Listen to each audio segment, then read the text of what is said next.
Olá, uma ótima noite para você que acompanha a nossa programação, meu amigo, minha amiga. Seja muito bem-vindo a mais uma edição do programa Vejam Só, aquele que, sem dúvida nenhuma, é o melhor debate teológico da televisão brasileira. Quer aprender sobre teologia, quer dedicar um tempo ao estudo das Escrituras Sagradas, quer, de repente, começar a se interessar pelos assuntos, começar a caminhar nessa temática, o seu lugar é aqui, não precisa ficar procurando, vem pra cá, fica ligadinho, que eu tenho certeza que você vai aprender muito aqui no Vejam Só. E olha, hoje, de maneira muito especial, a gente vai falar de um tema que eu particularmente gosto demais e tenho certeza que vai ser um momento de muito aprendizado e edificação para você que nos acompanhar, fica ligadinho aí. Antes de apresentar os meus convidados, colocar o tema aí para você, deixa eu colocar aqui meu perfil lá no Instagram, chega por lá pra gente poder conversar um pouquinho, @Zeca_Pereira, gosta de teologia, gosta aqui do Vejam Só, lá sempre tem algumas informações, fotos, vídeos aqui dos bastidores do programa também, dá pra gente conversar lá através das mensagens,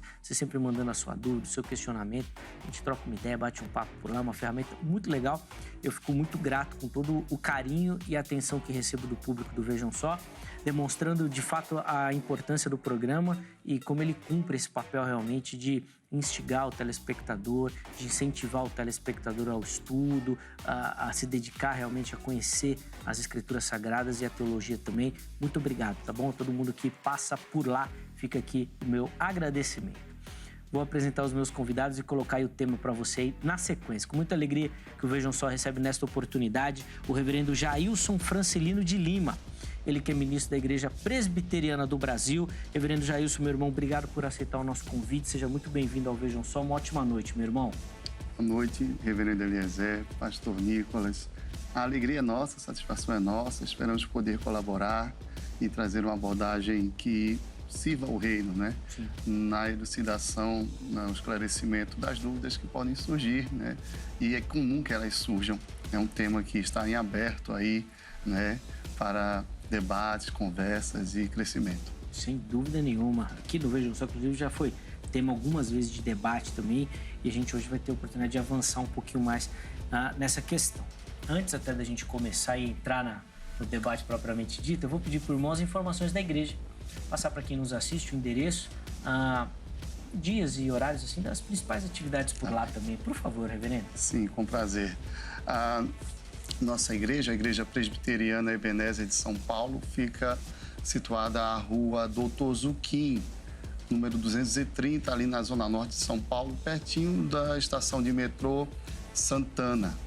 Nossos cultos acontecem aos domingos pela manhã, às 8h30 e no finalzinho da tarde, o culto vespertino, às 18h. Pela manhã também, após o culto, temos nossa escola dominical. Durante a semana, nós temos estudo bíblico às quartas-feiras, às 20h, e reuniões de oração nos lares, às 20h30 também. Então aí as informações da igreja. Inclusive, nós vamos deixar durante a entrevista, reverendo, os contatos que o irmão disponibilizou da igreja, tá? Vão aparecer para você também, o contato do irmão também estará à disposição. Então você fica à vontade para anotar e entrar em contato por lá, essas informações vão estar disponíveis para você. Mas se por um acaso você perder durante a nossa conversa, vai lá no nosso perfil oficial do Instagram, @programa Vejam Só, aí vai ter uma postagem dedicada ao programa de hoje, com o tema, com o nome dos convidados e com os contatos lá também para você poder acessar. Então, tudo direitinho lá para você não perder nada, tá certo? De novo, obrigado, meu irmão, pelo carinho com o programa. Nós que agradecemos. Uma alegria recebê-lo aqui. E o Vejam Só também recebe nesta oportunidade, ele que é um parceiro aqui do programa. Inclusive, são vizinhos, né? Agora que eu me atentei aqui, são vizinhos. O Vejam Só recebe com muita alegria o pastor Nicolas Ramos Borges. Ele é ministro lá na Igreja Batista Redenção. Pastor Nicolas, obrigado de novo por aceitar o nosso convite. O irmão sempre muito carinhoso e atencioso com o Vejam Só. Seja muito bem-vindo, meu irmão. Obrigado, Eliezer, reverendo. Boa noite a todos. É um prazer estar aqui mais uma vez para tratar desse assunto, que realmente já apareceu outras vezes aqui no Vejam Só, mas é um assunto sempre recorrente porque levanta muitas dúvidas na cabeça das pessoas, as aplicações, as implicações disso. Então, que Deus nos dirija nesse tempo aí de bate-papo. Sem dúvida. Inclusive, a sua posição, Nicolas, que apesar de ser a mais recorrente no pensamento evangélico nacional, chama a atenção por ser um teólogo reformado. normalmente salta aos olhos. Quando você escuta, você fala, ué, mas pode. E o Nicolas vai explicar aqui, vai falar aqui também, é muito bacana isso. Bom, mas antes da conversa, vou pedir as informações da igreja também, Nicolas, por favor. A Igreja Batista Redenção está localizada na zona norte de São Paulo, entre as estações Tucuruvi, Parada Inglesa do metrô, da linha 1 azul, na Avenida General Ataliba Leonel, 3780, bem facinho de chegar e realmente bem próximo aí. Muito próximo. Da Igreja do Reverendo também. Nós temos atividades aos sábados pela manhã, atividade de crianças, evangelismo de crianças, é o dever. À noite, às 18h30, nós temos o Darash, reunião de jovens. Aos domingos, 9h30, escola bíblica. 18 horas, o culto noturno. E às quartas-feiras, às 19h30, é culto de oração e estudo bíblico. Boa. Então, as informações da igreja, nós vamos também deixar os contatos disponíveis aí para você. Aliás, no site lá da Igreja Batista Redenção tem um farto conteúdo assim, de materiais das pregações, de estudo. Vale muito a pena você passar por lá, porque certeza que você vai encontrar conteúdo de qualidade e vai aprender bastante também. Eu sempre passo lá, dou uma olhadinha também. E os contatos vão estar disponíveis durante o programa e lá na nossa página oficial do Instagram também, tá bom? Então chega por lá que você vai ter acesso. Bom, hoje aqui no Vejam Só nós vamos falar sobre a teologia do pacto, né? O aliancismo e o dispensacionalismo, tentando entender novamente, né, colocando isso em pauta, qual que é o melhor esquema para você poder interpretar o texto bíblico, qual que é aquele que vai direcionar melhor a sua leitura, ou conduzir, né, a sua caminhada por essa aventura que é a leitura do texto bíblico. Como é que você vai interpretá-lo melhor? A partir de qual sistema? Nós vamos, obviamente, conversar com os nossos convidados, entendendo a abordagem de cada um, e eles vão apontar também as fraquezas e inconsistências da outra visão também, para a gente oferecer essa oportunidade para você pensar também, tá bom? Na sequência, depois da participação inicial aqui dos meus convidados, vou abrir para você poder dar o seu voto e a sua opinião lá no nosso Instagram também, tá bom? Mas, meus irmãos, como é praxe aqui, eu vou pedir uma opinião inicial dos irmãos. Hoje a gente não tem uma pergunta direcionada, mas, reverendo Jailson, eu vou pedir para o irmão explicar qual que é o sistema que o irmão utiliza e o porquê que utiliza a partir da sua perspectiva, e depois eu vou perguntar o mesmo para o Nicolas, e aí na sequência a gente vai aprofundando essas temáticas. Por favor. Muito bem. Só um pequeno parêntese, para não ter a orelha puxada pelo meu chefe, né? O doutor Sérgio, coordenador do curso de Teologia da UPM, Universidade Presbiteriana Mackenzie, através dele que nos chegou o convite, né? Então eu trago aqui as saudações do curso, né? Em nome do doutor Sérgio e também de toda a equipe que compõe o curso de bacharelado em Teologia da Universidade Presbiteriana Mackenzie. Então, doutor Sérgio, né? Honras devidas escusas. Mas... tem que falar do chefe mesmo. Sim, senão né? Senão depois... ele puxa a minha orelha, né, rapaz? Boa. Um abraço, Sérgio. Sérgio é um amigão aqui do programa também, sempre nos atende. Deus abençoe. Nosso coordenador lá. Bem, nós adotamos como, digamos assim, norte hermenêutico para interpretação, compreensão mais fluida e melhor orientada das Escrituras, o aliancismo, né? Uma tradição muito recorrente no meio reformado, que compreende em linhas gerais que a Bíblia, né, deve ser encarada, deve ser lida, compreendida, a partir do pressuposto que se trata, digamos assim, do relato, em linhas gerais, do relacionamento de Deus com os homens, com os seres humanos, né? E esse relacionamento vai assumindo, obviamente, nuances diferenciadas, mas nós presumimos, né, e entendemos, né, a partir da leitura do texto sagrado, que Deus tem um pacto com o seu povo, um único povo, e aí entram as questões de divergências, né? E ele tem nuances, né, momentos específicos, mas a ideia de um pacto gracioso em que Deus, graciosamente, de forma misericordiosa, né, se volta para a salvação do ser humano. Esse é o grande fio condutor das Escrituras. Eu acredito, inclusive, imagino, e o pastor Nicolas poderá me corrigir ou trazer uma explicação melhor quando falar do dispensacionalismo, mas que o próprio dispensacionalismo também entende que esse relacionamento de Deus com os seres humanos é o grande fio condutor, né, das Escrituras. E aí a gente vai discordando pontualmente sobre qual o peso eventual das nuances diferentes. Me parece que, introdutoriamente, o grande elemento de distinção entre as duas perspectivas parece-nos que no aliancismo os aspectos de continuidade são privilegiados ou têm maior peso. E talvez no dispensacionalismo os aspectos de descontinuidade ganham uma atenção maior e parece que este acaba sendo o elemento mais distintivo e daí decorrem os demais, né? Mas, em linhas gerais, essa é a abordagem interpretativa. Boa.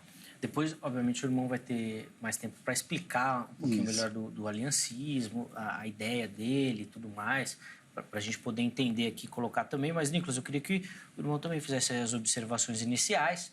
Acho que já fica claro para todo mundo qual a posição que o irmão defende, né? Mas, por favor, fale e o porquê escolher. Ok. A posição que eu defendo é o dispensacionalismo. E é muito oportuno tratar desse assunto num contexto como esse, porque talvez especialmente no Brasil, que é o ambiente onde a gente está acostumado a ver essas discussões, existe muito preconceito com o dispensacionalismo, especialmente por conta de alguns espantalhos que foram criados em torno do dispensacionalismo. Então, por conta de obras como Deixados para Trás, que vira e mexe, se torna filme aí e tudo mais, as pessoas pensam que dispensacionalismo está estritamente atrelado à escatologia e aquela coisa toda hollywoodiana da pessoa ser arrebatada e ficar só a roupinha dela no chão, uma coisa bem efeito especial, quando, na verdade, o dispensacionalismo é muito maior do que escatologia. É um método de interpretação da Escritura, é uma lente hermenêutica, assim como o aliancismo também. Então, uma conversa como essa é importante para desfazer da cabeça das pessoas alguns preconceitos infundados. Por isso é um preconceito. Porque o dispensacionalismo sério, defendido pelos expoentes sérios dessa vertente, não tem nada que ver com esse espantalho que foi criado. Então, algumas questões são bem relevantes para nós desfazermos esses nós aqui. Mas por que eu acredito que o dispensacionalismo seja o melhor método de entender as Escrituras como um todo? Em primeiro lugar, eu acredito que o dispensacionalismo seja melhor por entender que, de fato, ao longo da história, desde a criação até a consumação da história, Deus vai adotando maneiras distintas de lidar com seu povo. E aqui já cabe desfazer um espantalho. Popularmente, as pessoas dizem que o dispensacionalista ensina que existem vários tipos de salvação ao longo da história. Isso não é verdade. A salvação sempre foi pela fé e sempre baseada nos méritos de Cristo. Tanto que quando Cristo morre, a morte dele tem um efeito retroativo e vale para salvar as pessoas que viviam antes dele. Viviam esperando. Então, não há uma ideia de vários tipos de salvação no dispensacionalismo. O que nós acreditamos, e daí vem o nosso nome, dispensacionalismo, vem de dispensações ou administrações de Deus ao longo da história, em que em cada momento da história, Deus parece estabelecer alguns pactos com o homem. Então, pacto mosaico, aliança abraâmica. Nós reconhecemos que existem pactos na história bíblica, mas nós vemos que existem descontinuidades, particularidades dentro desses pactos. E toda a história é marcada por essas mudanças, por essas alternâncias aí de atitude de Deus para com o homem.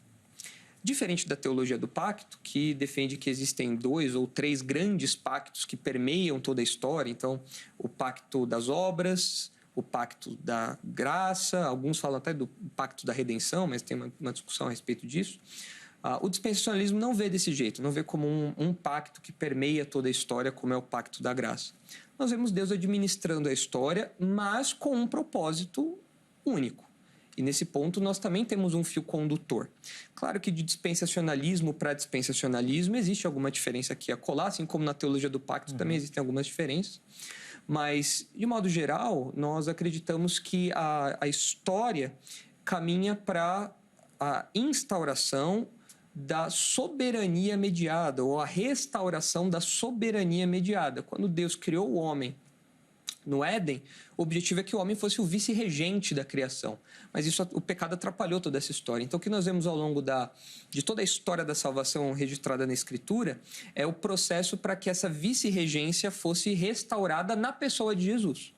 Então, por isso que nós, dispensacionalistas, e esse é um ponto muito marcante do dispensacionalismo, nós, dispensacionalistas, cremos num reino milenar, literal de Cristo na Terra, diferente da posição da teologia do pacto, onde, via de regra, adota-se o amilenismo, ou seja, o milênio é um período de tempo indefinido, onde Cristo reina no céu. Nós acreditamos que não, que haverá um tempo, esse tempo ainda não chegou, em que Satanás estará preso e que Cristo reinará na terra. Por quê? Porque a história tem um fio condutor, e o que Adão não foi capaz de fazer no Éden, o Senhor Jesus fará na terra aqui, como representante da humanidade, como o próprio Deus homem, regente ali da criação. Então, falar do dispensacionalismo é tratar de vários aspectos. Então, veja, eu falei de escatologia, falei de Antigo Testamento, como é a relação do crente com a lei. Existem os espantalhos que eu mencionei, especialmente no que diz respeito à soteriologia e à escatologia. Mas uma coisa que você mencionou no começo, e eu quero destacar nessa fala inicial, antes da gente pormenorizar os detalhes, é que, de fato, eu sou de soteriologia calvinista. Eu acredito nos 5 pontos de Dort, eu fecho com os 5 pontos de Dort. E eu sou dispensacionalista. E alguns falariam, isso é uma grande incoerência, pastor Nicolas, isso é um grande Frankenstein teológico.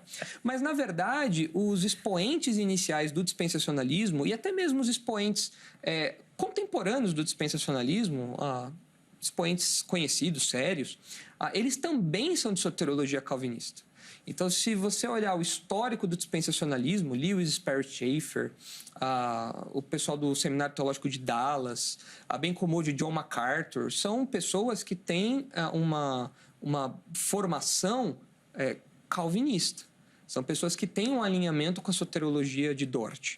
Então, não existe incoerência nisso. Na verdade, é possível até falar que o dispensacionalista olha para as questões da soberania de Deus, da eleição de Deus, de um modo muito mais rigoroso do que o aliancista. Na questão de Israel e igreja, por exemplo. Na teologia do pacto, existe também a ideia da substituição, onde a igreja substitui Israel. O dispensacionalista não vê assim. O dispensacionalista vê que a igreja desempenha um papel como agente de Deus na história e que Israel desempenha um papel como agente de Deus na história. E há uma eleição para esses dois agentes. Eleições com particularidades, eleições que têm o seu tempo de foco, por assim dizer. Então, tudo isso vai se alinhando. Então, não é incoerente, como popularmente as pessoas pensam, mais um espantalho, ser dispensacionalista e calvinista na soteriologia. Então, sim, eu sou calvinista e dispensacionalista. Não adoto a fé reformada no sentido de lente hermenêutica como o aliancismo. A gente vai falar bastante também dessa questão dos povos, né? Que eu acho que é uma distinção bem gritante aqui dos dois pensamentos, mas a gente vai aprofundando isso. Eu quero só abrir a oportunidade, antes de devolver a palavra aos meus convidados, para eles poderem explicar para vocês, eles que precisam falar, né, hoje, abrir a oportunidade para você participar lá no nosso perfil do Instagram. Chega por lá que tem a nossa enquete, @programa Vejam Só. Tá bom? A gente coloca lá todas as enquetes para você responder por lá. Você sempre vota, né? E pode comentar depois, que são alguns recortes que a gente pega e coloca aqui durante o programa também. A pergunta que a gente colocou lá é basicamente a ideia do programa, né? Aliancismo ou dispensacionalismo? Qual a melhor maneira de interpretar a Bíblia? Qual aquela que você usa, que você acha mais coerente, que você defende? Primeira opção, o aliancismo. Segunda opção, o dispensacionalismo. Vote, escolha uma delas. Vai surpreender um total de 0 pessoas que o dispensacionalismo vai ganhar essa enquete. Mas você vai lá e vota, tá bom? Dá a sua opinião. Na postagem seguinte, você justifica o porquê que você escolheu um ou outro. Nós vamos tentar aí nos comentários dar voz aos dois lados também, tá bom? E vai ganhar, meu irmão. Não é porque falo que um é melhor e o outro é pior, não é isso. É porque, de fato, a maior parte do nosso pensamento do evangelicalismo nacional defende o dispensacionalismo. Tá tá bom? Então, é só por isso mesmo, tá certo? Reverendo Jairson, vou devolver a palavra ao irmão, pedir então para o irmão aproveitar esse espaço aí e explicar um pouquinho para a nossa audiência também o que é neoaliancismo, teologia do pacto. O Nicolas até levantou aí alguns pormenores de 3, 2 pactos, a ideia que o irmão defende, para a gente poder entender um pouquinho melhor o que é o aliancismo. Bem, o aliancismo, como a gente introduzia, não é parte dessa compreensão de que o relato bíblico é, em última análise, fruto daquela pregação monoteísta de Israel aos povos da antiga Mesopotâmia. Não é? É assim que surge esse relato bíblico, que remonta às origens da humanidade. Então, Israel está ali sob sua vocação de alertar a todos os seres humanos. Vocês estão em relacionamento com Deus e esse relacionamento precisa ser alinhado. Ele é o nosso Criador, o único Deus, Yahvé, o Deus do pacto, né? O nome pactual, Yahvé. Então, a compreensão da teologia do pacto, né? Ou dessa, digamos assim, abordagem hermenêutica pactual, é que esse elemento vai nos conduzir por toda a narrativa bíblica que versa sobre esse chamado ao ser humano para que atente adequadamente à sua relação com Deus. E, tradicionalmente, o meio reformado, majoritariamente, óbvio, né, há reformados em termos soteriológicos que não... Os aliancistas já são poucos. É isso. Aí alguns reformados ainda vai para o dispensacionalismo e derruba, né? Mesmo, aí fica difícil. Os traidores do movimento, brincadeira, viu, pastor? Brincadeira total. Então, mas tradicionalmente a tradição reformada tem entendido que há um grande pacto, sim, há uma distinção no pacto estabelecido em Adão, não é? Antes da queda e após a queda, e por isso o elemento de redenção, né, por causa do episódio da queda, mas sempre um grande pacto, né, que vai unir toda essa trajetória da revelação bíblica do Antigo e do Novo Testamento, dentro de uma lógica de que Deus está agindo, não é, para promover a reconciliação do homem consigo, não é? Então, nós temos aquela distinção, considerando o momento, não é? Pré-queda, e ali chamado muitas vezes de pacto das obras, né? Porque ali há uma ordenança dada claramente a Adão, mas se considerarmos a dinâmica, né, bíblica mais adequadamente, talvez uma nomenclatura de pacto da criação, na criação, seja até mais apropriado, de modo que Deus vai assumindo, não é, um comportamento ou uma atuação pactual, melhor dizendo, já desde Gênesis 1. Não é? Em todo o processo em que Deus está ali criando, né, então você tem os versos iniciais falando da terra sem forma e vazia, e a sequência, a partir do ato criativo de Deus, você vai vendo que ele cria, né, traz à existência, por exemplo, no primeiro dia, luz, trevas, separação entre... Né, e depois os astros que preenchem, que dão ordem àquilo que está sendo criado. E essa dinâmica persiste. Segundo dia, você vai ter no quinto dia, né, aquilo que preenche, e tem essa digamos assim, essa dinâmica meio que asmática ali. E você percebe que tudo caminha para a criação, né, do homem, o homem trazido à existência, e há uma intencionalidade ali, tudo sendo criado para receber este homem. E ali, quando Deus, não é, vai trazer o homem à existência, embora haja em toda a criação um envolvimento direto de Deus, mas com o ser humano, isso vai sendo, né, tratado pelo narrador Moisés, nós cremos. Há um destaque na questão da interação e do relacionamento, porque o conselho trinitário ali traz uma resolução: façamos o homem à nossa imagem e semelhança, né, conforme a nossa semelhança. E não somente há uma ordem para que viesse à existência, mas um envolvimento, né? Então, Deus atua mais, digamos assim, mais diretamente do que nos outros casos.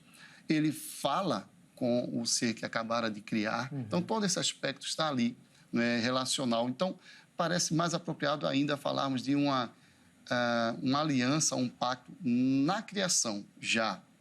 E aí a nossa compreensão é que esse pacto progride, tem o episódio, digamos assim, crucial da queda, que instaura ali uma dinâmica agora redentiva, no sentido de que a queda aconteceu, né, no espaço, no tempo, na história. Então, embora façamos essa distinção, nós entendemos que é um grande mesmo pacto que atravessa Antigo e Novo Testamentos. E nós vamos percebendo que Israel cumpre um papel, sim, nessa história, que é de ser aquele povo por meio do qual esse Deus pactual é apresentado às outras nações. E na continuidade desse povo especial do Senhor, né, embora Israel só surja tardiamente, mas nós vemos que já ali após a promessa, Abraão creu, né, na promessa do Messias, que está lá em Gênesis 3, verso 15. Né? Então, Deus, pela primeira vez, prega o Evangelho é pregado pela primeira vez quando ele diz que da descendência da mulher viria aquele que esmagaria a cabeça da serpente, como diz o apóstolo João, né, aquele que destruiria as obras, né, do diabo. Então, Adão é o primeiro a crer, não é? Então, você tem ali aquela descendência dos que vão crer. Ele crê, batiza a mulher de Eva, que até então não tinha nome, não é? E justamente crendo naquilo que Deus havia dito, que ela seria a mãe dos viventes e assim a vida continuaria vindo através dela. Então, nós cremos que há ali já algo que vai unir todo aquele que crê, não é? Então, existe uma descendência dos que creem. E Israel vem dessa descendência, surge na história, no tempo, no espaço, como um povo com essa missão especial, mas ele faz parte já dessa, digamos, história daqueles que vão crer, né? A história de Deus com aqueles que crerão. E a igreja é uma manifestação posterior, embora seja o mesmo povo dos que creem ao longo de toda a narrativa. Sim.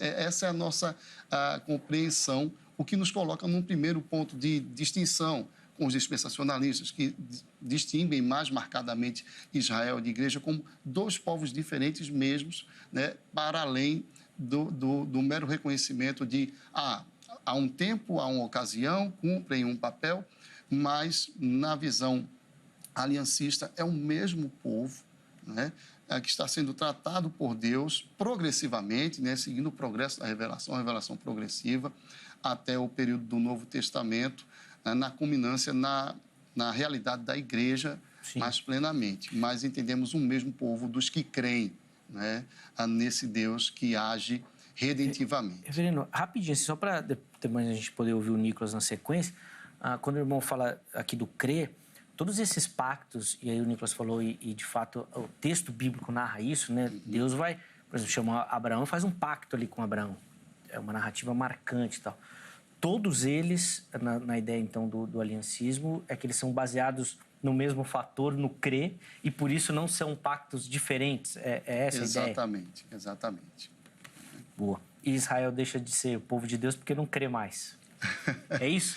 Israel,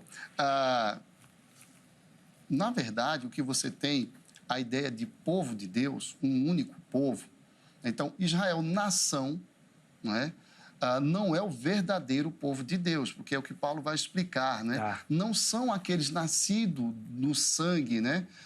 Como israelitas, que são os verdadeiros israelitas, mas os que creem. Então, sempre houve um povo que crê, que perpassa Israel nação, mas que não está circunscrito a Israel nação, e sempre foi assim, né?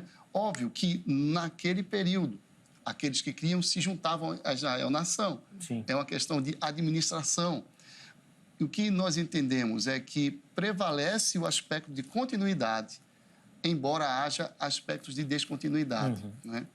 Depois a gente vai falar um pouco melhor também dessa administração aí dos dois povos aí, que é o que também mais me pega assim, no aliancismo. Eu me defino como aliancista, mas as promessas a Israel às vezes ficam meio perdidas assim, no pensamento. Assim.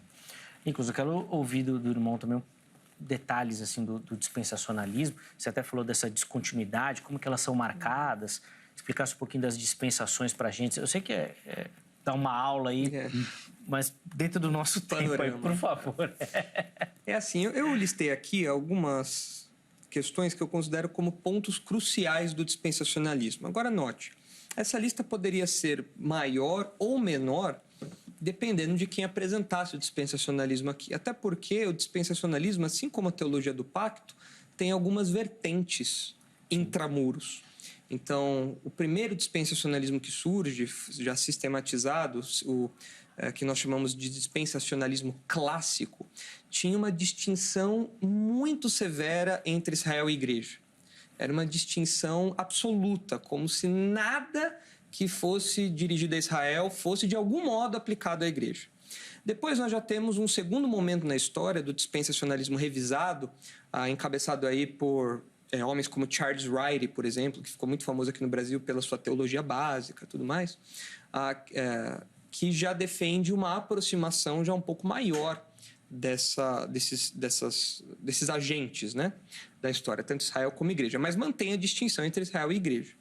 E hoje existe um dispensacionalismo já um pouco mais recente, que é o dispensacionalismo progressivo, que, com publicações que chegaram até no Brasil recentemente, que defende uma aproximação ainda maior. Então você tem o trabalhar de cada ênfase dentro do dispensacionalismo. A minha posição é o dispensacionalismo revisado. Então seria a segunda geração do dispensacionalismo. E a partir disso eu listei aqui 5 pontos cruciais. Legal. 5 pontos que eu avalio como cruciais na defesa dessa posição. Em primeiro lugar, é uma segmentação natural da história bíblica. Quando eu digo segmentação natural da história bíblica, eu me refiro justamente aos pactos, às dispensações, ao modo como Deus vai administrando a história bíblica, segundo a gente vê narrado na Escritura.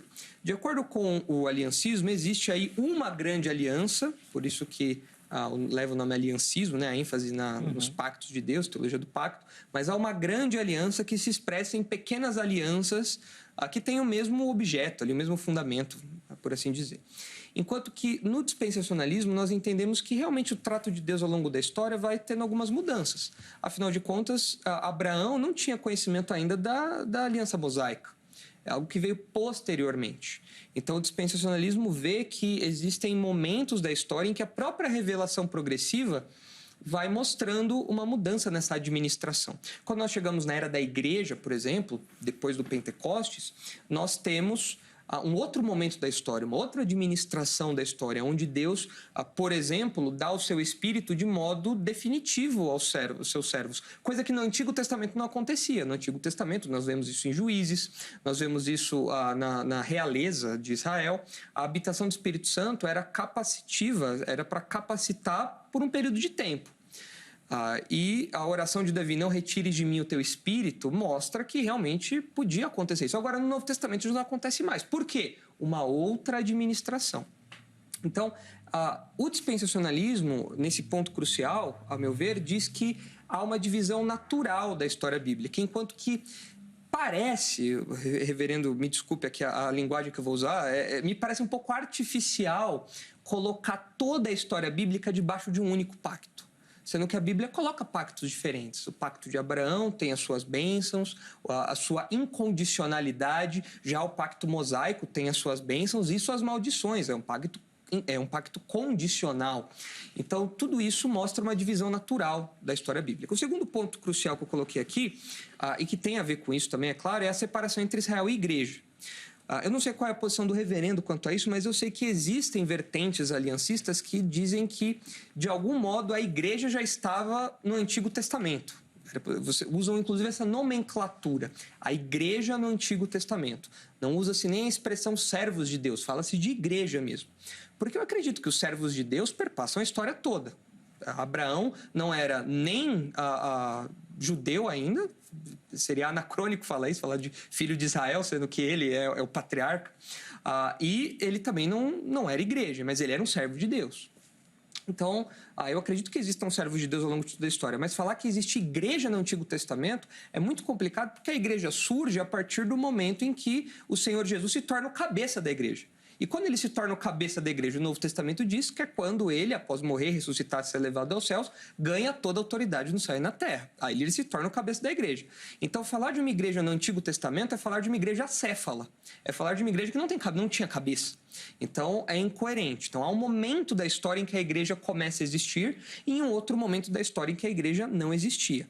As bênçãos prometidas a Israel dizem respeito a Israel. O Novo Testamento comenta de algumas bênçãos que foram estendidas à igreja, mas não que foram anuladas para Israel. Então, essa distinção entre Israel e igreja é importante porque Israel é visto como um povo eleito funcionalmente para cumprir o propósito de Deus, de realmente mostrar a lei de Deus perfeita para os outros povos, de ser um veículo de proclamação do monoteísmo. Mas isso é uma eleição geral. Nós sabemos que dentro de Israel, o próprio apóstolo Paulo fala isso, dentro de Israel nem todo israelita era de fato um salvo. Ô, Nicolas, só aproveitar que você está falando dessa questão de Israel, bênçãos territoriais, você acha que vão se cumprir ainda? Sim, o dispensacionalismo crê justamente nisso e essa é a importância do reino milenar. Porque no aliancismo, se a igreja substitui Israel, o que dizer, por exemplo, das promessas de um território muito mais amplo que Israel nunca dominou de fato? Espiritualizadas, né? Essa é a saída do aliancismo. É você dizer que a igreja, de um modo espiritual, domina toda a terra. Então, vai extrapolar até as fronteiras. Exato. O de mar a mar, que é prometido no Antigo Testamento, é aplicado à igreja. Então, tem igreja no mundo todo. Então, pronto. Então, o povo de Deus domina o mundo todo. O dispensacionalismo, não. O dispensacionalismo olha para essas promessas e fala, não, de fato, a terra que foi prometida aos patriarcas, um dia será desfrutada naquela dimensão prometida. Que é o que você defende nesse dispensacionalismo revisado. Assim. Exatamente. Legal. Exatamente. Beleza. Agora, existem promessas feitas a Israel que, pela graça de Deus, foram ampliadas para a igreja. Por exemplo, a promessa da nova aliança, ela é inicialmente feita para Israel. A igreja nem foi vislumbrada quando você lê lá os textos dos profetas. Não se fala de igreja, fala do povo recebendo um novo coração, tendo a lei gravada no coração, recebendo a habitação do Espírito Santo. Isso tudo diz respeito a Israel. Mas na graça de Deus de estender a salvação aos não-judeus, ou seja, aos gentios, alguns benefícios dessa nova aliança já são aplicados aos crentes, à igreja. Agora, a questão de terra, por exemplo, isso daí não é uma promessa para a igreja, isso é uma promessa para Israel. Então, esse é um segundo ponto crucial. Então, dos 5 que eu mencionei aqui, eu falei 2. Talvez ao longo do debate a gente possa mencionando os outros. Deixa eu aproveitar, até depois para voltar aqui para o Jair também, para ele poder falar. Foi como eu disse, né? Gente, isso aqui é uma aula. A gente falar assim num tempinho curto é difícil, mas não é fácil. Eles estão mandando muito bem aqui, porque não é simples.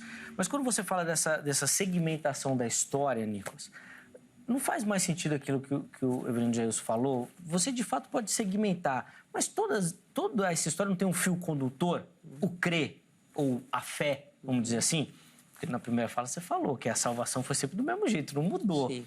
Então não faz mais sentido a gente pensar nesse fio condutor aí todo e que, independente do momento, a fé sempre foi o principal, vamos dizer assim? Não, de fato, a fé sempre desempenhou um papel fundamental dos servos de Deus em relação à salvação. Sempre. Você tem o apóstolo Paulo falando que Abraão creu e isso lhe foi imputado como justiça. Você tem os servos do Antigo Testamento se aproximando de Deus em fé. O autor de Hebreus fala sobre isso, inclusive ali no contexto dos heróis da fé, sobre a importância, a primazia da fé. Mas a questão é que o aliancismo cria uma estrutura artificial de unidade. Sendo que o dispensacionalismo entende que existe uma unidade como um Deus soberano que comanda toda a história e que em cada momento vai administrando como convém para direcionar a história da salvação.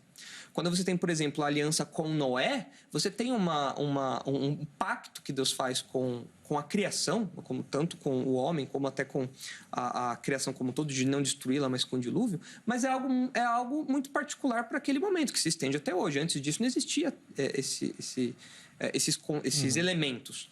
E é curioso ver que alguns aliancistas, quando tentam organizar os pactos principais, ou o principal pacto que norteia essa história, que é esse fio condutor, muitas vezes remetem aos tratados do Antigo Testamento, do contexto de Israel e tudo mais, da Palestina, ali do Antigo Oriente Médio. Mas é curioso ver que alguns elementos que são colocados na tabela nem sempre são preenchidos. Porque se fala assim, não, aqui precisava ter isso, mas não tem. Mas espera aí, se não tem esse elemento, então não pode ser considerado um pacto. O pacto, de acordo com o padrão de Deuteronômio, por exemplo, você precisaria da apresentação do suzerano, você precisaria dos termos de bênção, dos termos de maldição e tudo mais. Agora, o pacto da criação. Onde a gente vê elementos pactuais tão evidentes nisso? Deus dá uma ordem. Uma ordem se torna um pacto? Me parece que não. Me parece que uma ordem é uma ordem. Não há necessariamente um pacto envolvido nisso nos termos que existe na Aliança Mosaica, por exemplo. Então, essa estrutura ela acaba sendo um pouco artificial. Fruto, aí a gente tem que entender o contexto onde isso surge, né? O aliancismo surgindo no século XVII, ele é fruto do escolasticismo protestante, onde você tem um preciosismo acadêmico tão grande e uma valorização da razão. É um racionalismo, assim, é uma coisa, uma preocupação em detalhar cada palavrinha, cada coisa e procurar unir tudo em um sistema extremamente perfeito, coeso e coerente, sendo que isso desembocou no aliancismo, século XVII, e não satisfez muita gente, tanto que algumas décadas depois surge o dispensacionalismo. Pô. O negócio foi ácido, hein, reverendo? Artificial, não dá. Vou passar a palavra. Só é importante dizer, Zé, que você me permite, que assim, nós estamos falando aqui de uma discussão entre irmãos. Não, sim. Claro, porque existem pautas em que nós nos unimos e falamos, não, isso aí diz respeito a uma heresia, isso aí diz respeito a uma coisa de seita. Ainda que muitas vezes o dispensacionalismo seja tratado assim por algumas pessoas, assim como o aliancismo é tratado assim por algumas pessoas, não é essa abordagem que a gente quer trazer para cá. Não, de jeito nenhum. Eu acho que isso que você falou, Nicolas, vai muito naquela questão dos espantalhos que são criados, de um preconceito que cerca tudo e que impede um debate e uma apresentação de ideias de maneira saudável mesmo. Então, de fato, aqui nós estamos conversando e ficou claro aqui da justificação pela fé, de que é o mérito de Cristo que nos salva e tudo. Não tem nada, não é disso que nós estamos discutindo.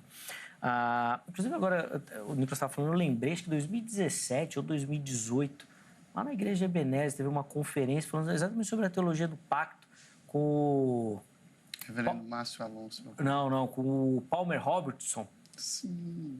Que é o autor do livro, né, Teologia dos Pactos. Cristo dos Pactos. Cristo dos Pactos. Boa. Ele estava falando, lembrei que eu estava lá. 2017 ou 2018. Muito bacana. O livro também é bem legal. Vale a pena você ler. Fala um pouquinho dessa artificialidade aí e depois nós vamos falar das promessas para Israel. Onde que você vai colocar isso daí no aliancismo? Vamos lá. Bem, essa questão, né, que o pastor Nicolas chamou a atenção, né, que sugere uma abordagem artificial, porque, por exemplo, na criação você não tem os elementos tão evidentemente como você vai ter lá, por exemplo, com Moisés ou mesmo com Abraão, né, mas remotamente. Bem, isso se deve pelo próprio aspecto progressivo, num primeiro momento, não é? Então, ou seja, até a forma de estabelecimento dos pactos pontuais, né, elas vão ganhando, digamos assim, essa formalidade maior, isso é natural que seja assim, o próprio contexto criacional, mas sim, os elementos fundamentais se fazem perceber ali, embora menos evidentes, né? Por aqueles aspectos que já foram mencionados, seria cansativo eu repeti-los aqui, né? Mas a iniciativa de Deus, ele está claramente ali descrito como soberano, que traz a existência e estabelece ordem. A ordem já é pacto? Sim, se você está pensando na estrutura melhor desenvolvida mais adiante, aí fica difícil dizer que ordem é pacto. Mas naquele contexto que já traz a existência numa condicionalidade de ordens, os abençoou dizendo, percebe que a ordem é uma bênção, né? Então a questão da multiplicar, encher a terra, dominar e assim por diante, ou seja, determinando suas funções e assim por diante. Isso progride. Se nós entendermos, né, fora da abordagem das críticas das fontes, né, que ali não há uma fonte eloísta, é uma fonte já vista, mas o que você tem ali é o capítulo 1 dando um panorama mais genérico da criação como um todo, e o capítulo 2, um parêntese, uma digressão do narrador para falar especificamente da criação do homem, aí você vê com mais clareza que aquele universo de trazer a existência da ordem, ele caminhava, ou ele se expressa mais detalhadamente no capítulo 2, não é tão cronológico assim, a propósito, não é nem cronológico, né?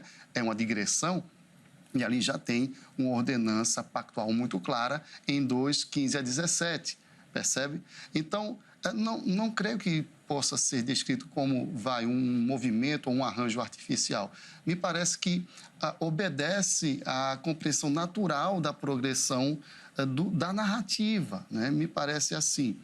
E pensando, né, nessa questão, e aí eu volto a insistir, né, que o que me parece que nos distingue é muito mais a ênfase dada no dispensacionalismo ou no aliancismo, né, às questões de continuidade e descontinuidade, né, respectivamente. Dispensacionalismo, as descontinuidades parecem saltar mais aos olhos da hermenêutica, né, da abordagem hermenêutica, e no aliancismo a continuidade parece que sobressai. Por exemplo, como Cristo trata a mesa, né, naquela noite da ceia, em que ele converte a Páscoa judaica na ceia cristã, como ele trata as alianças, ou a aliança como um todo, né? Nos parece que, de fato, Cristo está se referindo, quando ele diz que esse é o sangue da nova aliança, né? Então, a nova aliança no meu sangue, parece-nos que ele está ali com muita tranquilidade, podemos deduzir que ele está se referindo à aliança prometida lá em Ezequiel 31, né? Então, uma aliança agora vai ser diferente, né? Não vai ser como a dos vossos pais. E em Ezequiel, né, o Senhor está tratando de todas aquelas alianças como uma aliança, percebe? O texto de Ezequiel, assim, parece que flui muito naturalmente, que ele trata todo aquele bojo aliancístico que, sim, se apresenta em pontos determinados, Noé, Abraão, Moisés, Davi, né, progressivamente, mas parece que ali é tratado como uma grande, não é? E quando Cristo fala da nova, me parece que é justamente, olha, aqui é o cumprimento, né? Essa é a nova aliança, é no meu sangue que aquilo se cumpre cabalmente, né? E no fundo é o mesmo, digamos, relacionamento de Deus, o Deus Redentor, né, com o homem carecido de redenção, né? Então, me parece que é mais natural, flui melhor compreender dessa forma, né? Uma vez que o próprio texto bíblico parece apontar, embora ele traga o relato de cada uma delas, mas na sua referência a elas próprias, as reconhece como uma grande aliança. E a única distinção que é feita é quando Cristo fala de nova aliança, mas não no sentido de que vai começar uma aliança nova, mas porque agora a administração realmente é radicalmente, digamos assim, modificada no sentido de que, olha, eu sou o cumprimento. Não é? E é o meu sangue. E é isso que traz o perdão e a justiça a todos os que creram, desde o primeiro crente, Adão. Sim. Antes de devolver a palavra para o Nicolas, fala um pouquinho dessa questão de Israel, reverendo, e dessas promessas aí, que eu acho que é um ponto aí, um nó, né? Vamos dizer assim, no pensamento aliancista. Por favor. Bem, muitas vezes, né, nós somos acusados, né, como o reverendo Nicolas, o pastor Nicolas falou, né, que existem os espantalhos contra o dispensacionalismo, e ele está coberto de razão. Não seria justo, não seria honesto da nossa parte, né, a fazer, né, repetir aqueles argumentos que ele bem demonstrou. Eles não são, digamos assim, intelectualmente, muito honestos, não, né? E, igualmente, me parece que também, quando se trata dessa questão específica de Israel, né, e igreja, há algumas críticas que sugerem um pouco de exagero. Por exemplo, nossa compreensão é que as promessas mais pontuais que se referem à terra, né, mais notadamente, elas estão debaixo de promessas mais gerais, mais universais e mais fundamentais. Esse era o termo que eu estava procurando, né? Então, por exemplo, né, quando pontualmente, né, a aliança mosaica, não é? Antes de receberem a lei, no capítulo 20, né, de Êxodo, no capítulo 19, versos 5 e 6, não é? Deus, né, fala a Moisés e Moisés ao povo, né? Se diligentemente ouvirdes a minha voz e guardardes a minha aliança, então sereis, né, minha propriedade peculiar em toda a terra. Peculiar por quê? Porque toda a terra é minha, mas vocês são mais meus do que os outros, né? Tenho um relacionamento especial com vocês, né? E aí vocês serão minha nação de sacerdotes, meu reino de sacerdotes, né? Nação santa, né? Essa é a grande promessa. dentro dela estão as outras. Parece que, se você olha o texto do chamado de Abraão, também há uma grande promessa de ser essa bênção para as outras nações. E aí, dentro disto, vem as outras promessas menores. Quando nós vemos a atualização neotestamentária dessas verdades, por exemplo, Pedro, né, cita diretamente o texto de Êxodo 19, né? Vós, porém, sois raça eleita, sacerdócio real, nação santa, povo de propriedade exclusiva de Deus, a fim de proclamardes, né, as virtudes daquele que vos chamou das trevas para a sua maravilhosa luz, né? Vós que não eres povo de Deus, mas agora sois povo de Deus. Então, a ideia de que é o mesmo povo de Deus, não é? E aí, essas promessas menores estão dentro do bojo da promessa maior. E aí sim, digamos, nós espiritualizamos não como uma saída, mas porque é a melhor forma de compreendê-las dentro desse bojo que não desrespeite, que não priorize os aspectos que parecem ser disruptivos ou pontuais acima do aspecto mais fundamental, não é? Então, entendemos sim que se cumpre na igreja, não é, aquilo que foi prometido naquele momento ao povo de Israel, dentro daquela perspectiva, porque o cumprimento não foi pleno, né? Ou seja, herdaram a terra, tá? Mas o próprio escritor aos Hebreus diz, olha, mas parece que isso não era tudo que Deus queria para eles. A simples entrada, né? Josué introduzindo o povo na terra, mas ainda há um descanso, que entrai no vosso descanso, né? São as palavras lá, há um descanso maior. Ou seja, parece que as explicações neotestamentárias, né, do cumprimento dessas promessas apontam mesmo para essa espiritualização. Então, eu não sei se seria adequado dizermos que essa espiritualização, né, se ela deveria assumir esse tom pejorativo, né, de parecer um recurso para poder fazer encaixar na doutrina. Não, parece que é uma forma mais fluida de entender isso à luz do próprio Novo Testamento. Sim, a partir dessa perspectiva de que é um povo só, né? Então, se foi a promessa para o povo que estava lá é o mesmo povo de Deus que está aqui, que vai só seguir na história. Quando divide, que daí fica difícil mesmo. A gente vai caminhando para o final, Nicolas, mas eu vou devolver a palavra ao irmão. Aí, se quiser tecer algumas observações em cima da fala, fica à vontade. Ou se preferir apontar os outros pontos cruciais que você separou, ainda, né? Pode ficar à vontade. Infelizmente, nosso tempo é curto mesmo, mas a gente encerra esse bloco aí com a palavra do irmão. Pode ficar à vontade. Um exemplo muito prático de diferença do aliancismo para o dispensacionalismo, o reverendo citou a questão da ceia em relação à Páscoa.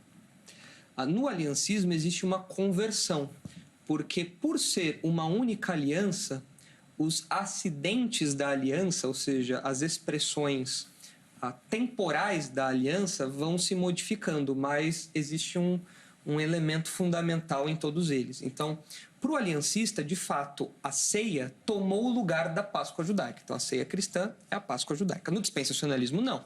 A Páscoa é uma festa judaica, a Páscoa é uma celebração judaica que inicia no Êxodo e que era uma sombra daquilo que Cristo faria no futuro. Mas a ceia só foi instituída durante a Páscoa, mas em nenhum momento Cristo substituiu uma coisa pela outra.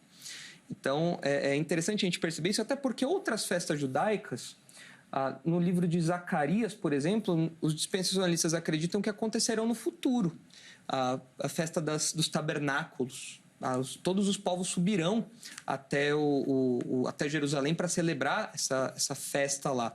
Então, não há uma substituição de uma celebração por outra. Outro exemplo, o batismo infantil como sendo um substituto da circuncisão.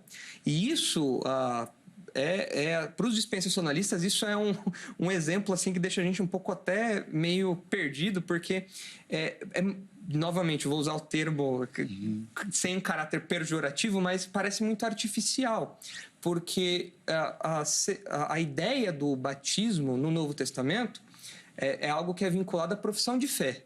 A pessoa professa Cristo e então ela é batizada. Por que ela é batizada? Porque é uma representação dramatizada daquilo que aconteceu na vida dela. O batismo vem depois de algo que já aconteceu. Não tem como encenar uma coisa que eu ainda não vivi. Então, o batismo, pensando no batismo por imersão, é o sepultamento e a ressurreição da pessoa para uma nova vida. Não faz sentido eu praticar isso com alguém que ainda não professou a fé em Cristo. E o paralelo aliancista é que a circuncisão era feita com crianças, era feita com estrangeiros, era feita com todo mundo que se unisse ao povo de Deus, e o batismo, então, tem essa a versão cristã, criada, né? é a versão cristã da circuncisão. Usa-se alguns textos que a gente não tem tempo de debater aqui, é claro, mas são textos que, ao meu ver, não apontam para essa substituição, e existem vários problemas relacionados a isso. Mas outros pontos que vocês podem ver a relação prática disso diz respeito à própria lei de Moisés. No aliancismo, a lei de Moisés ainda ocupa um espaço de primazia, ainda ocupa um espaço de destaque.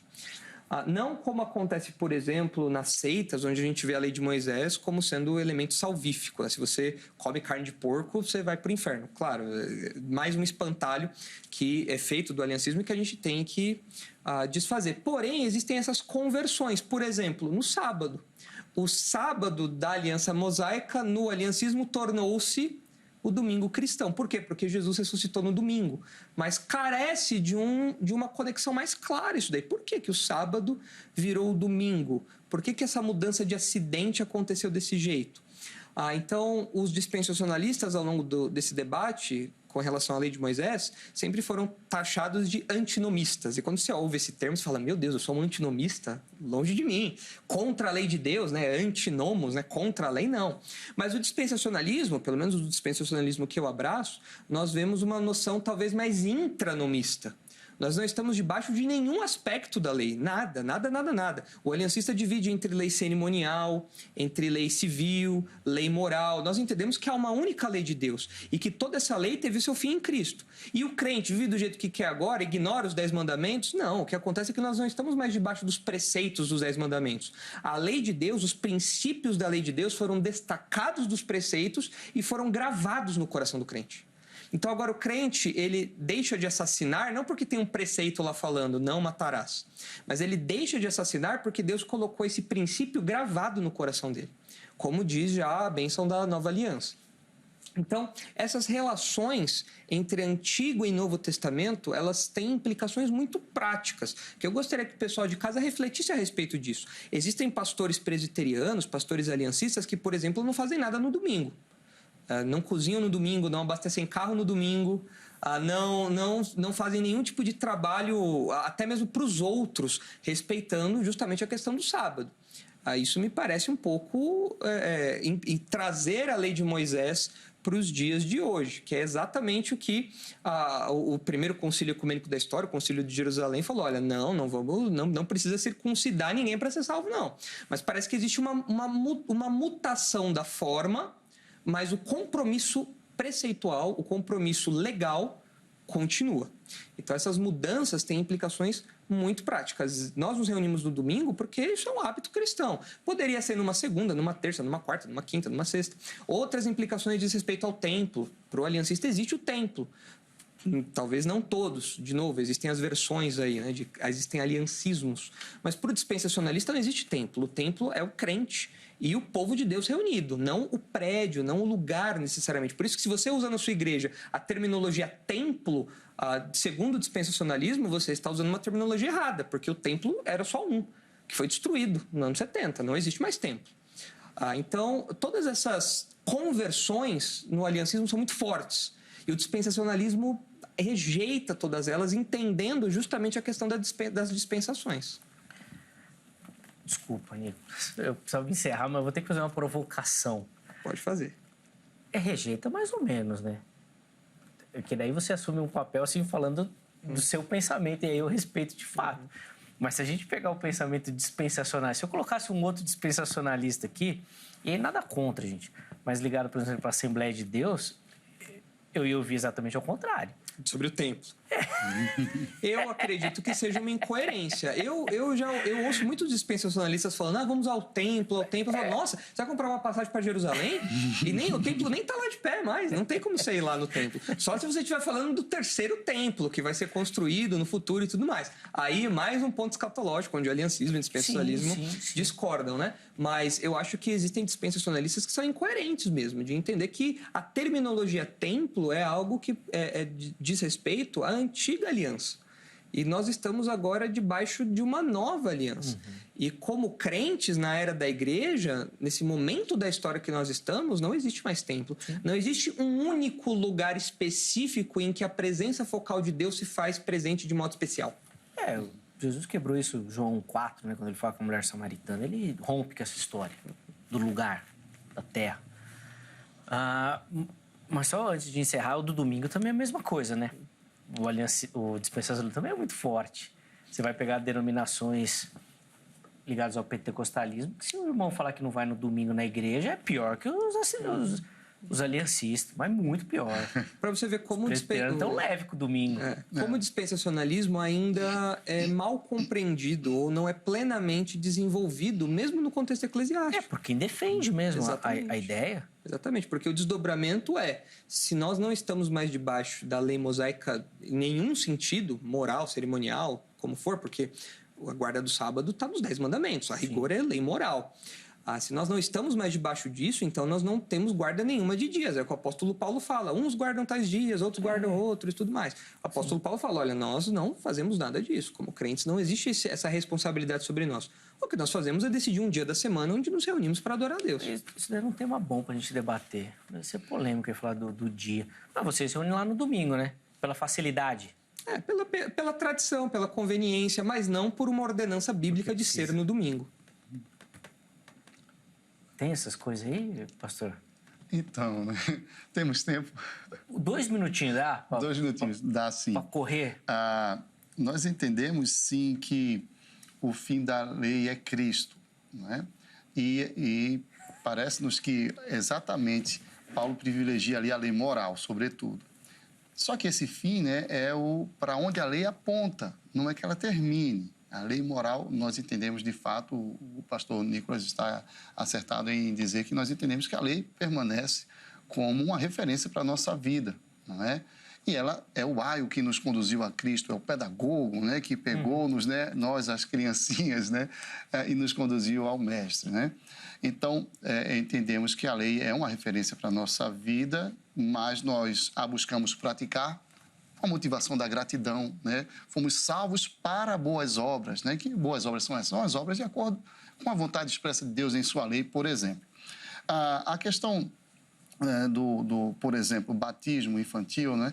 De fato, essas diferenças se dão pelo fato maior da diferença entre os povos. Se há uma diferença de Israel e igreja, é mais natural que haja uma ruptura entre circuncisão e batismo. Sim. Se é um povo só, é mais natural que seja também uma substituição ou uma versão neotestamentária ou o aperfeiçoamento neotestamentário, a atualização neotestamentária. Então, assim Mas como... Agora é minha vez de fazer uma provocação para o teu lado. E aí eu quero ver. Porque o que eu entendi do Nicolas é que, então, a lei tem força do lado de cá. E que não deveria ter. Na questão do batismo, por exemplo, se o pai não apresenta o filho para batizar, está errado? Ele está incoerente com a revelação bíblica na nossa compreensão, não é? E ele vai ser exortado a fazer o melhor, não é? Isso não vai condenar, descondenar, não vai ter essa interferência... O pai não vai ser disciplinado. Legalista. Ele vai ser instruído. Tá bom. Ele vai ser instruído. Porque o que é que nós entendemos? Há uma fluidez e há uma continuidade e uma atualização neotestamentária. Então, as crianças eram circuncidadas, os estrangeiros que entravam na família da fé, por assim dizer, o povo da aliança, eram circuncidados. E aí era mediante a profissão de fé, né? Eu creio como vocês, está entrando. E, naturalmente, isso segue no Novo Testamento, as crianças sendo batizadas e os adultos estranhos à fé que entram na fé também sendo batizados. Eu vou precisar encerrar. Né? Estourei o bloco aqui. Gente, desculpa a produção. Coloca aí rapidinho o telefone da grade Academia Teológica da Graça de Deus, parceira aqui do programa, quer estudar teologia, quer se aprofundar aí no conhecimento bíblico, procura pela grade. Código 11 3115-0819. 3115-0819. Vou deixar também aí as redes sociais da HIT, o site da HIT. Gosta da emissora, da programação, chega por lá que tem muito conteúdo, tá bom? O intervalo é rápido. No próximo bloco, meus convidados vão fazer considerações finais e principalmente oferecer aí para você uma aplicação. Poxa, e agora? O que você precisa fazer com tudo isso aí que você ouviu e aprendeu? E é óbvio que ficou muita ponta solta e nós vamos precisar ter outros debates aqui para aprofundar e tentar amarrar tudo isso, tá bom? Intervalo rápido. Vejam Só vai, mas na sequência nós já estaremos de volta.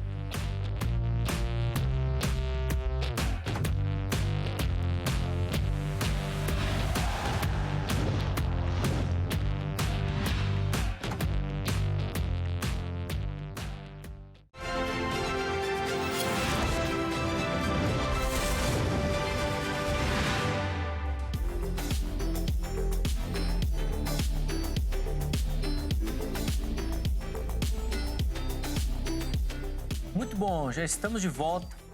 Intervalo rápido na nossa conversa, hoje falando sobre o aliancismo, o dispensacionalismo, entendendo essas duas vertentes, aplicando-as, né, obviamente, ao texto bíblico e levantando alguns questionamentos sobre esses pensamentos para a gente poder aprender e crescer um pouco mais no nosso conhecimento, recebendo aqui no nosso estúdio o reverendo Jailson Francelino de Lima e também o pastor Nicolas Ramos Borges. Daqui a pouquinho eu vou devolver a palavra aos meus irmãos e eles vão fazer considerações finais e oferecer para você uma aplicação do tema também, tá bom? Fica ligadinho aí.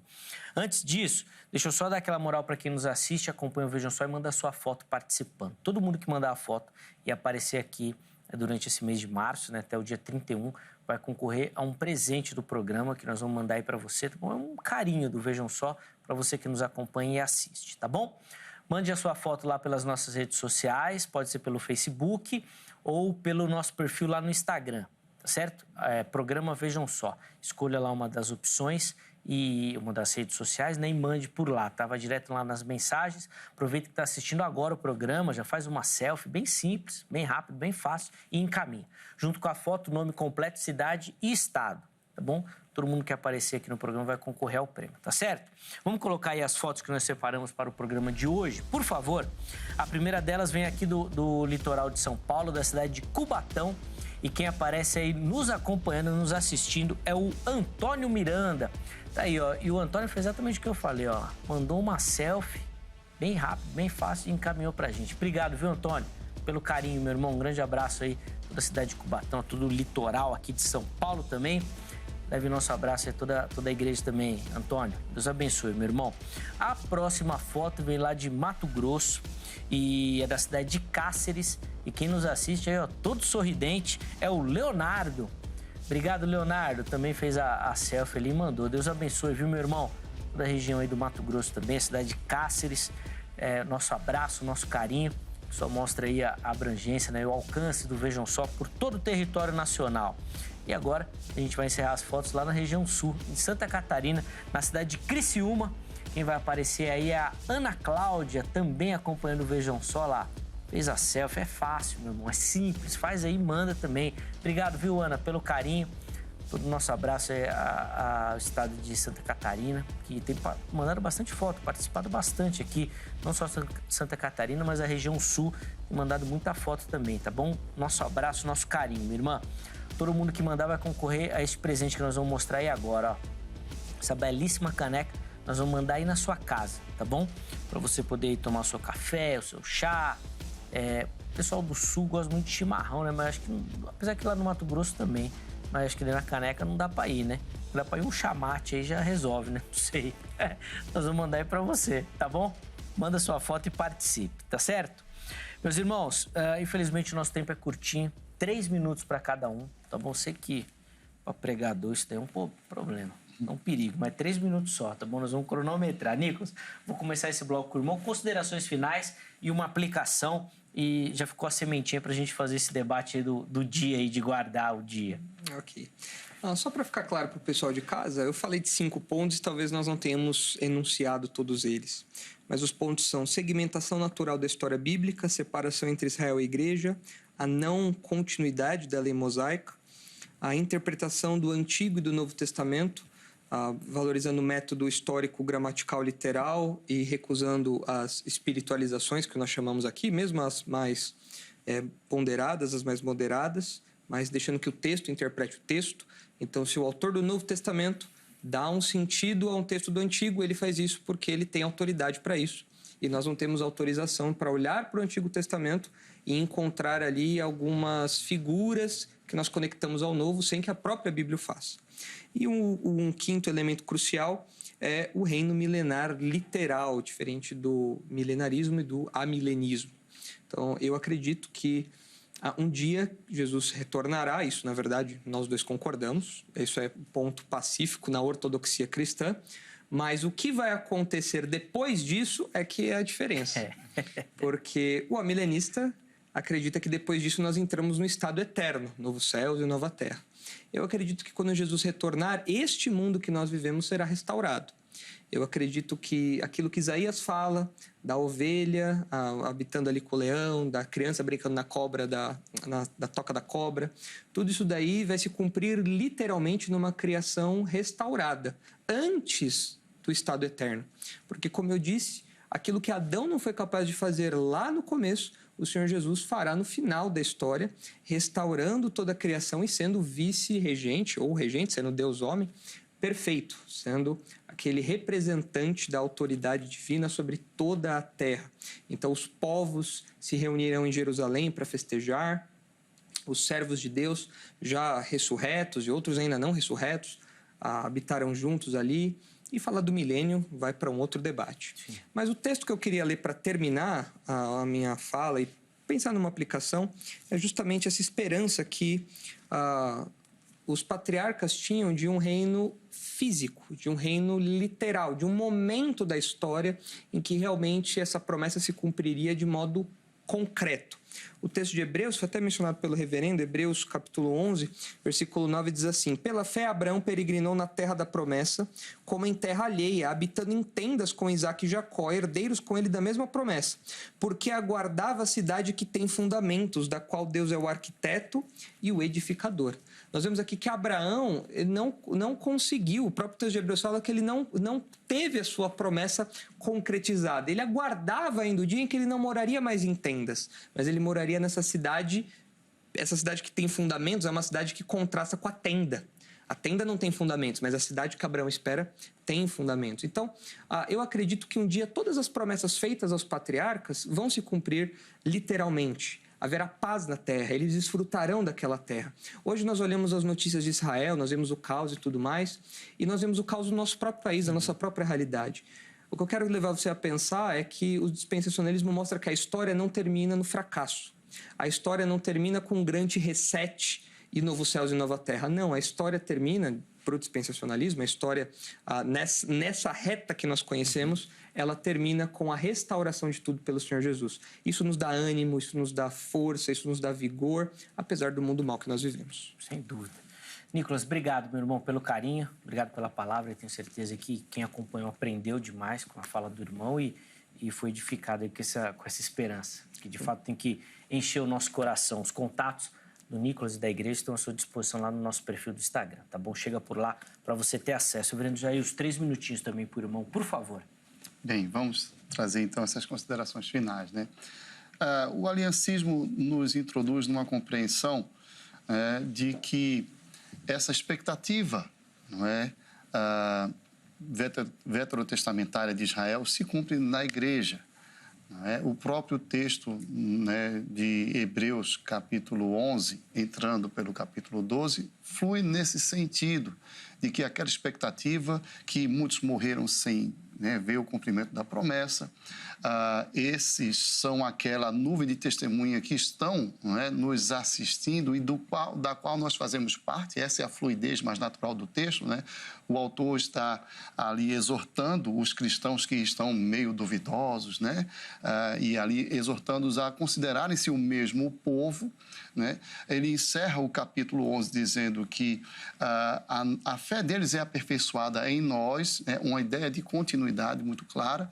E aí, no capítulo 12 mesmo, ele vai dizer: vós tendes chegado a Jerusalém Celestial e tudo mais. Ou seja, tudo caminhava para essa configuração de novos céus e nova terra mesmo, né? Então, nós entendemos, a semelhança do que o pastor Nicolas falou, que a história de Deus com os homens, né? Não simplesmente a história, mas a grande história de Deus com os homens, que é uma só, não é? A história da perspectiva caída aqui dos homens, né? É apenas uma faceta dela, mas a grande história de Deus com os homens culmina num grande, digamos assim, final feliz, num grande desfecho vitorioso, bem realizado e exitoso, que é justamente a nova criação restaurada no novo céu e nova terra, né? Paulo diz que hoje nós já somos um prenúncio disso, a igreja, né? Ele diz: quem está em Cristo é nova criatura nas nossas traduções, mas o termo lá usado literalmente é nova criação. Nós somos já a antecipação, né, dessa criação restaurada. Então, todo cristão é hoje já um prenúncio dessa perfeição que virá. Que bênção, graças a Deus. Obrigado, Virano Jairus, também pelo carinho, pela atenção com o programa. Leve nosso abraço à igreja, ao Sérgio também, o pessoal lá do Mackenzie também, né, do Teologia lá do Mackenzie. Os contatos que o irmão disponibilizou também à sua disposição lá no nosso perfil do Instagram, tá bom? Chega por lá, tá tudo direitinho lá no @programa Vejam Só, tá bom? Põe na tela aí pra gente o resultado da nossa enquete. Nós perguntamos qual sistema, né, interpretativo você usa e utiliza para a sua leitura bíblica. 41% responderam que o melhor deles é o aliancismo, 59% responderam que é o dispensacionalismo. Aliás, talvez a gente possa fazer um debate sobre os dispensacionalismos que a gente tem, que acho que também ia dar um debate bom, porque tem muito também. Você vai anotando aí, Angélica, de repente as ideias vão aparecendo aí, tem muita coisa pra gente falar. Antes de encerrar, deixa eu só deixar um agradecimento aqui especial ao Leon Pimentel e ao Renato Júnior, que foram dois dos comentários que nós separamos lá no Instagram e na pessoa deles, né? Eu cumprimento todo mundo que participou também, que votou na enquete. Infelizmente não deu tempo da gente colocar aqui, porque é um tema mais robusto, mesmo que carece de mais explicação, o tempo fica curto, mas eu quero agradecer vocês que participaram, tá bom?